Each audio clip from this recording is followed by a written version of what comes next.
America, আজকে কোথায় তোমার ক্ষমতা?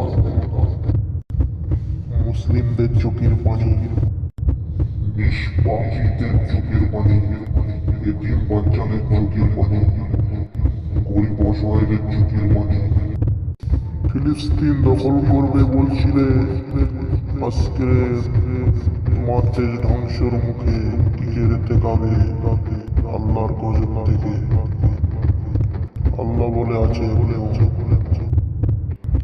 নিষ্পাপীদের কান্না আল্লাহ শুনতে পেল।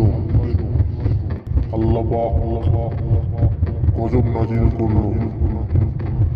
আমেরিকা একদিন মানবচিত্রে থাকবে না, এটা আল্লাহ পাকের অবতার। আল্লাহ পাক একদিন আমেরিকা মানবচিত্রে রাখবেই না, এটা মনে রাখবে।